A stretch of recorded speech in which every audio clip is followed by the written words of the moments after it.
Ала Толаев көрсөтүүсү менен түз эфирде Каныкей Бозгонова, амансыздарбы. 7 апрель күнү өлкөбүзгө Өзбекстандын Махаллалар ассоциациясынын делегациясы тажрыйба алмашуу үчүн атайын сапар менен келген. Бүгүнкү күндө ал кандай өтүүдө, сапардын максаты жана мазмуну, эки өлкөнүн бул жааттагы кызматташтыгы тууралуу берүүбүздүн алкагында сөз кылабыз. Ал үчүн студиябызга Кыргыз Республикасынын жергиликтүү өз алдынча башкаруулар бирлигинин директорунун кеңешчиси Өмүрбек Алманбетов жана коңшу өлкөдөн келген мейман Өзбекстандын Махаллалар ассоциациясынын бөлүм башчысы Исломидин Халиков мырза келди. Саламатсыздарбы? Студиябызга кош келдиңиздер. Кыргызстанга кош келипсиздер. Ыраазычылык билдиребиз атайын убакыт бөлгөндүгүңүздөр үчүн. Адегенде сөздү Өмүрбек мырза сизден баштасак, бул сапар кандай максатта уюштурулду? Бул биринчи жолу болуп атабы тажрыйба же буга чейин дагы мындай иштер уюштурулуп келгенби? Эми сөздүн башында мен айтып коюшум керек, ушул жергиликтүү өз алдынча башкаруу деген бул дүйнө жүзүндө көп өлкөлөрдө бар. Анан биздин Орто Азияда биздин модель, өзүбүздүн модель ушул көп жылдан бери Кыргызстанда өнүгүп келатат. Анан коңшу өлкөлөрдө дагы өзүнчө бир форма болуп туруп, алардагы жергиликтүү өз алдынча башкаруулар бар. Анын эми дүйнө жүзүндө бир 200дөн ашык моделдер бар да, ар бир өлкөнүн өзүнүн модели бар. Өзбекстанда махалла деп, алардын махалла биздин айылдай, ошол ар бир айылында өзүнчө бир мындай юридикалык бирикме форма катары түзүшкөн экен да. Анан биринчи жолу эмес, биз ар кандай форумдарда жолугушуп жүрөбүз. Биздин жетекчилер Самаркандка барып форумга катышып келишти, ушул ассоциациянын чакыруусу менен. Былтыр күзүндө дагы ошол бир топ өкүлдөр келип, биздин Кыргызстандан дагы бир форумга катышып кетишти, конференцияларга. Анан эми ошону мындай тереңирээк бири-бирибиздин тажрыйба менен бөлүшүш үчүн ушул биз Махалла ассоциациясы бар Өзбекстанда, алардын бирикмеси. Ошолорду чакырып, биздин тажрыйбабызды келип көрүп кеткиле деп чакырганбыз. Алар тараптан да кызыгуу болгон. Негизи ушул былтыркы жылы булар ушул жергиликтүү өз алдынча башкаруунун жаңы бир формасын өтүп, булар дагы жана мамлекеттик башкаруу эмес, ассоциация катары кылып туруп түзүм түзүшкөн дагы. Анан ушул кандай силерде ушул жергиликтүү өз алдынча башкаруунун табияты кандай, көрөлү деп ошол максатта келип атышат. Биринчиден ассоциация менен биздин союздун кызматташтыгы боюнча, экинчиден жеринде көрүп, ушул мамлекет менен жергиликтүү өз алдынча башкаруу кандай мамиле түзүп атышат. Кандай өз ара аракеттери бар, кандай түзүшөт экен, ошону көрөлү, билели деп келип атышат. Азыр биз түздөн түз эле экономика министрлигинде болуп, ал жерден таанышып келишти. Финансы министрлигинде бюджеттерди кандай түзөт, жергиликтүү калк өзүнүн турмуш өзүнө тиешелүү жергиликтүү маанидеги маселени кандай чечип атат, ошонун баардыгын таанышып көрөлү деп келишкен. Буюрса алдыбызда дагы ушул шаар мэриясынын ишин көрсөтөлү деп атабыз. Айыл өкмөтүнүн ишин жок, балыкчыда. Анан ошол көлдө дагы бир айыл өкмөтүнүн да ишин көрсөтөлү деп атабыз. Калк менен кандай иштейт, жаштар менен кандай иштейт, аялдар менен кандай иштейт. Ошол учурда шаардын ичиндеги ар кандай тазалык маселесин, суу менен камсыз кылуу маселесин кандай уюштуруп атышат, ошонун баардыгын көрсөтөлү деп чакырып келгенбиз. Буюрса өз ара түшүнүшүбүз жакшы болуп атат. Анткени форма башка болгону менен, модель башка болгону менен өзүнүн негизи бир болуп атат. Анткени элдин баардыгы ушу айылдарда жашайт да. Көпчүлүк бөлүгү. Көпчүлүк бөлүгү. Айырмалыгы бар экен, эми аны ошол биз көрсөтүп, тиешелүү документтер берип атабыз, көрүлүп. Программабыздын жүрүшүндө да ошол тууралуу кененирээк айтып берсек деп атам. Кандай айырмачылыктар бар экен, чогуу биргелешип баягы бири-бирибизден тажрыйба ала турган нерселер кайсы экен. Бул сапар канча күнгө пландалган? 7 күн. Келип кетиш менен 7 күн да, толук 5 күн болушат бул жерде. Ушул 7 апрелде келишкен. кечинде. Мына буга чейин биз бир топ уюмдарда жолугушуп болдук, жогорку кеңеште болдук, депутаттар менен жолуктук. Өзүбүздүн мына Кыргызстаныбыздын өнүгүүсү боюнча тарыхый музейин, улуттук музейин көрсөттүк, кандай өнүгүп атат. Жумушту баштадык, анан түштөн кийин дагы бир иш чарабыз бар. Буларды мындай баардыгын бир убакта мындай бир жерден көрсөтүп, тындырбай көрсөтүп атабыз. Анткени булар да өтө кызыгып атышат, себеби ошол эле жол биз эми мурдараак өткөнбүз. Ошондуктан өтө кызыктуу болуп атат таанышкан үчүн. Исламидин мырза, жогоруда Өмүрбек мырза айтпадыбы, мындай жаңы формасын түзүп, ушул жергиликтүү башкаруудагы жаңы багыт алып аткан экенсиздер бул жаатта. Махаллалар ассоциациясы бул кандай негизде түзүлгөн, эмне милдеттерди аткарат азыркы учурда кененирээк маалымат берсеңиз деп атам. Avvalo assalomu alaykum.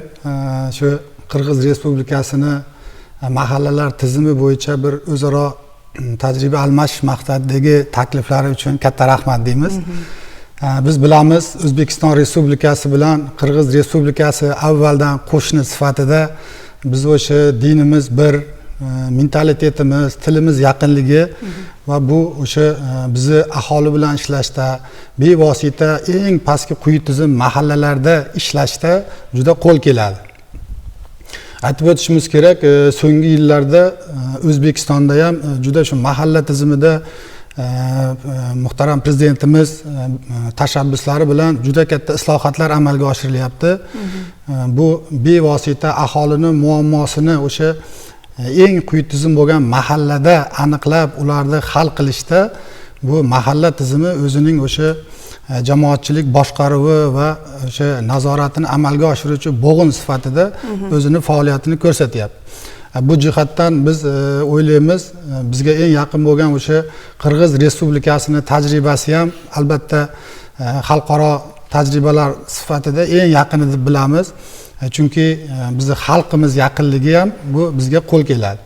Endi aytib o'tishimiz kerak, mana 2023-yil dekabr oyida davlatimiz rahbarining alohida farmoni chiqdi. Farmon bilan o'sha mahalla tizimiga oid. Bu bilan o'sha O'zbekiston Respublikasida O'zbekiston mahallalari uyushmasi tashkil bo'ldi. Bu uyushma demak bugungi kunda bizni O'zbekiston Respublikasida eng pastki tizimda 10 mingga yaqin mahalla bor.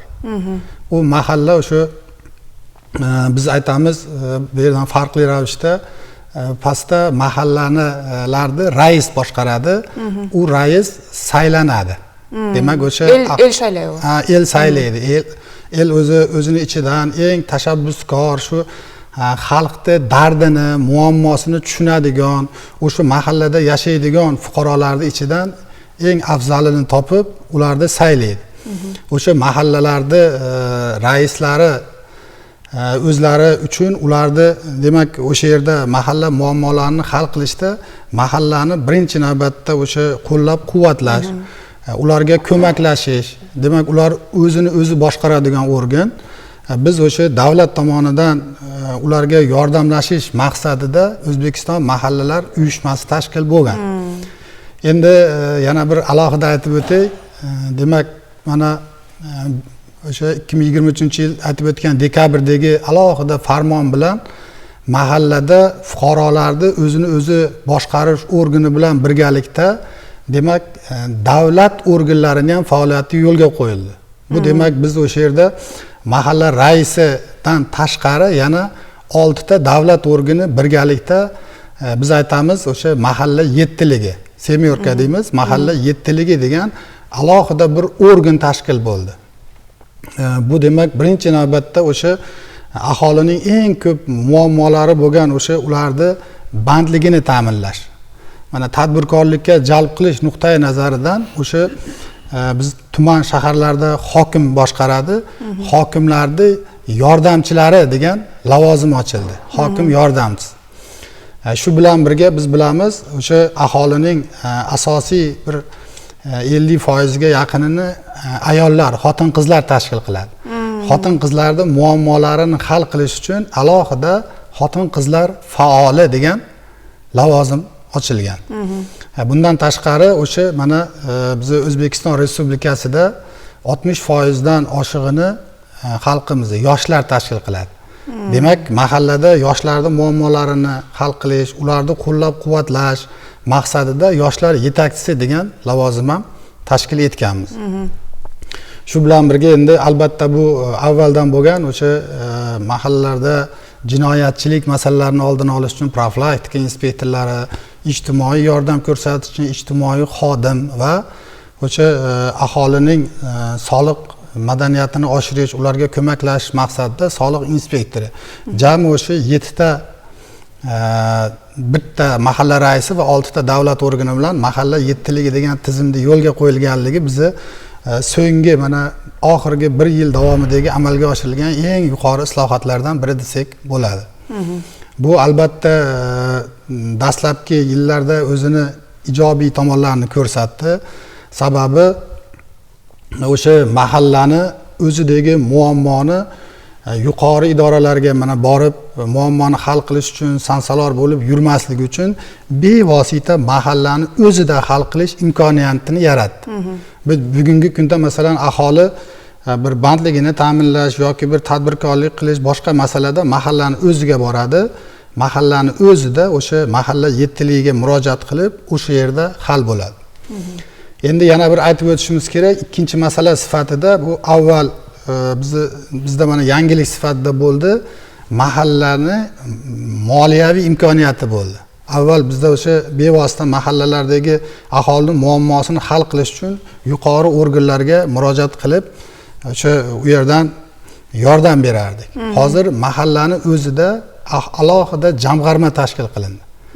O'sha u yerga mana o'sha eng asosiysi shu aholini mana mol mulk yer solig'i bo'ladi. O'sha solig'ining ma'lum bir 10% tushishi hisobiga va boshqa manbalar hisobidan u jamg'arma tushadi va uni bevosita aholini o'ziga ishlatish imkoniyatlari yaratildi. Mana biz albatta rahmat aytaman, kecha mana bugun 2-kundamiz safarda, kecha o'tgan uchrashuvlarda ham bugun mana o'sha iqtisodiyot kommersiya vazirligida bo'lgan uchrashuvlarda ham demak Qirg'iz Respublikasida bu o'zini o'zi boshqarish, mahalliy o'zini o'zi boshqarish tizimi qandayligi, ular qaysi mablag'lar hisobiga aholiga yordam berish, muammolarni hal qilish qanday tizimda amalga oshirilayotganligi bu albatta biz uchun juda muhim. Chunki bu tajribalarni biz kelgusida o'zaro mana axborot almashish natijalarida o'ylaymanki, birinchi navbatda o'sha aholini bevosita muammolarini joyida hal qilib ularga yordam berishda hamkorligimiz qo'l keladi deb o'ylayman.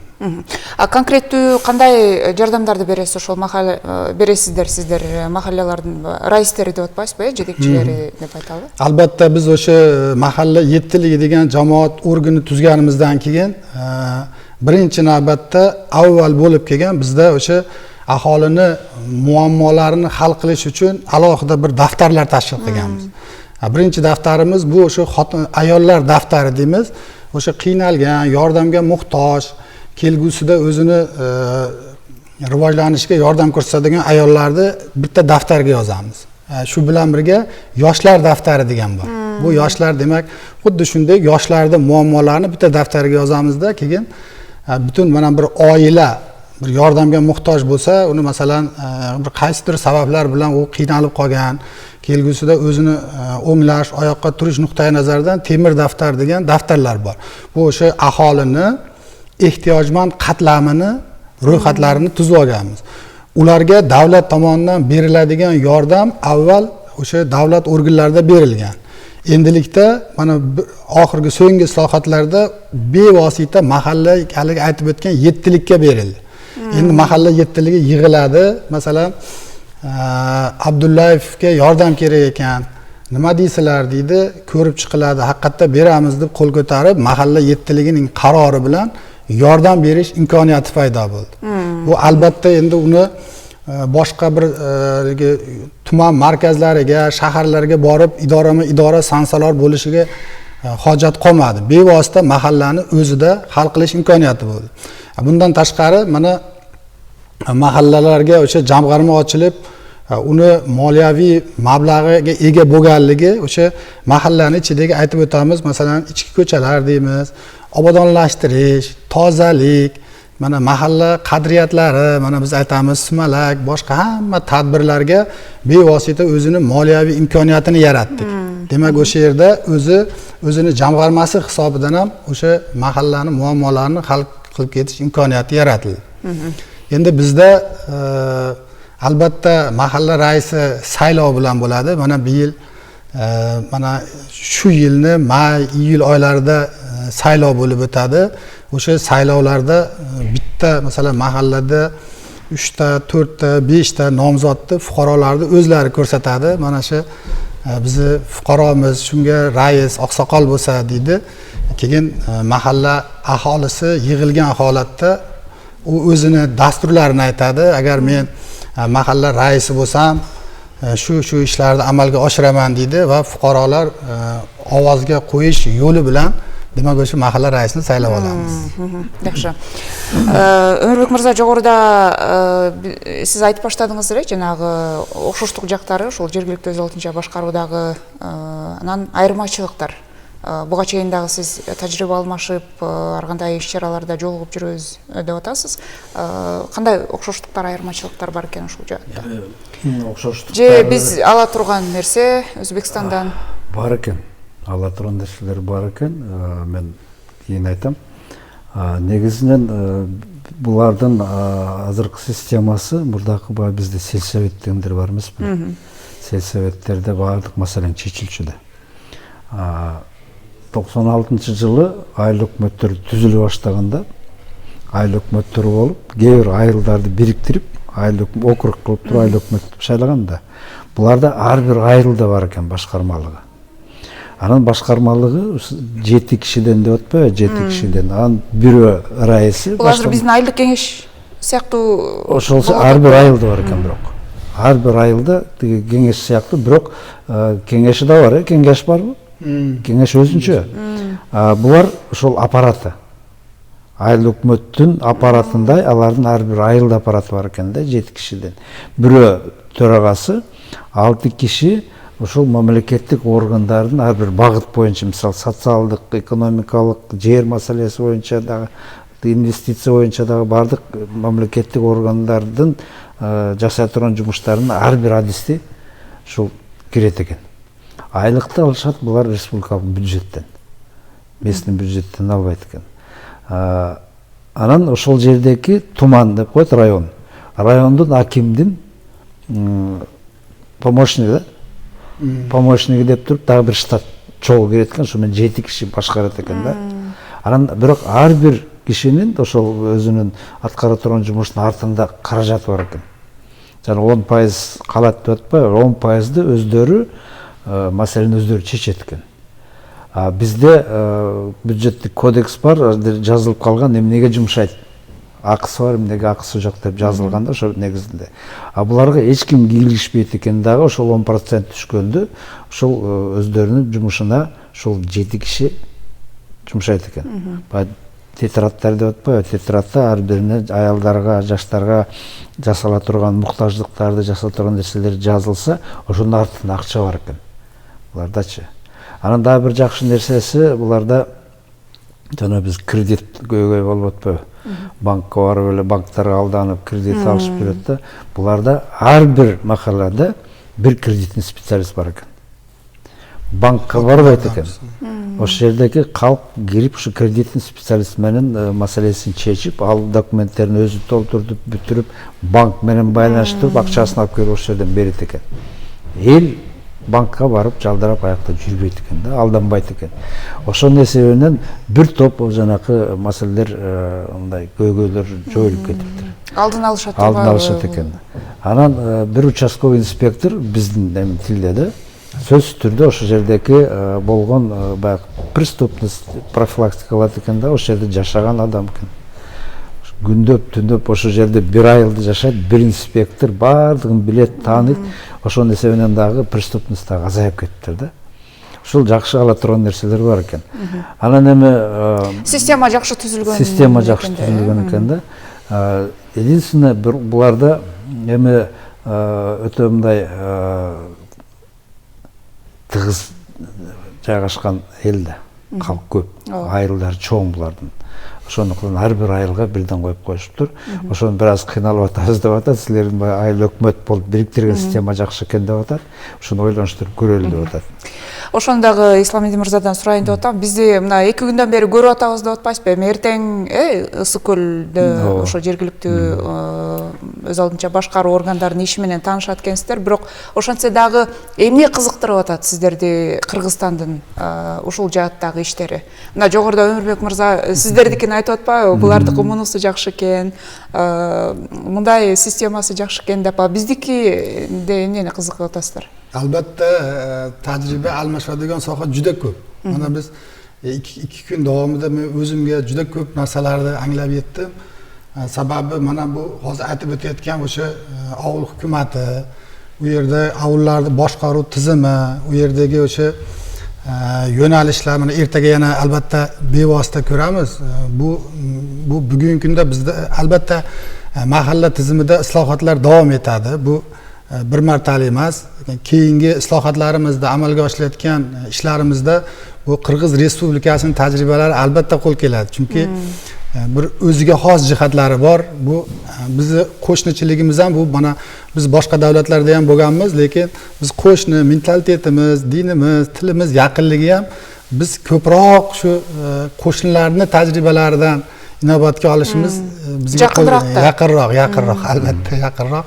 Bundan tashqari mana barchalaringizga ma'lum, o'sha davlatimiz rahbarlarini uchrashuvlarda ham juda ko'p masalalar, bu madaniyat, san'at, sport, hamma masalalarda hamkorlik qilayotganligi bevosita mahallaga borib taqaladi. O'zaro mahallalar o'rtasidagi hamkorlik ham juda qo'l keladi. Bizga mana o'tgan yili ham biz O'zbekiston mahallalari uyushmasidan delegatsiya kelgan. Qirg'iz Respublikasi ham mana yaqinda bordi. Biz o'zimiz ham ko'rdik, gaplashdik. Albatta men o'ylayman, bizni eng yaqin tizim shu Qirg'iz Respublikasi bo'ladi deb o'ylayman. Sababi men o'zim Andijonlikman. Qirg'iz Respublikasiga juda yaqin, yoshlikdan biz o'sha O'sh viloyati, Jalolobod viloyatlariga ko'p borganmiz. Qarindoshlar bor. Juda yaqinligimiz juda kuchli deb bilaman-da. Эми бул иш-чараларды баягы жөн эле уюштуруп коюу эмес да, сөз түрдө анын натыйжасы болуш керек. Иш-чаралардын жыйынтыгында кандай бир чечимге келесиздер? Мындан аркы аракеттер кандай болот? Бүгүн түштөн кийин дагы жолугушуу болот. Ошол жерде ассоциация махалласы менен биздин союз меморандум түзөт. Ал меморандумда кызматташуу боюнча bir топ пункттар жазылган. Мындан нарындагы кызматташалы деп. Андан сырткары бүрсүгүнү көлдө жыйынтык бүткөндөн кийин жыйынтыгын чыгарып, ошол жерде мындан кийинки жасала турган жумуштар боюнча чогуу кеңешип туруп план түзөбүз. Ошо пландын негизинде андан кийин иш жүргүзөбүз. Эми биздин максат конечно, биз тажрыйбабыз көп. Мисалы 30 жылдай болуп калды. Ушундай бирикме түзүлүп иштеп аткан МСО дегенчи. Булардыкы жаңы болуп атат. Буга чейин мамлекеттик башкаруу болчу. Анан ушу былтыр жана айтпадымбы, президенттин жарлыгы менен ушул бирикме түзүлүп, булар да ошол системага келген атат да. Анан эми сөз түрдө мындай жага тургандарын бизден алса болот.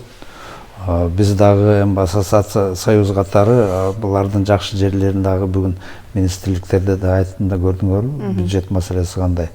Булар менен биз дайыма эле жергиликтүү өз алдынча башкаруу органдарынын өкүлү катары бюджет түзүп атканда эле чырлаша беребиз да. Аз берип койдуң, көп берип койдуң депчи. Буларда ошол 10% бүттү, башка эч жака жумшарбай айткан өздөрү чечет экен. Ошону үйрөнө турган нерсе көп экен булардан дагычы. Анын сөз түрдө биз анткени бул киши айткандай биздин Өзбекстан менен Кыргызстандын айылдары чектеш эле эмес, достугу бар, тууганчылыгы бар, аралаш да.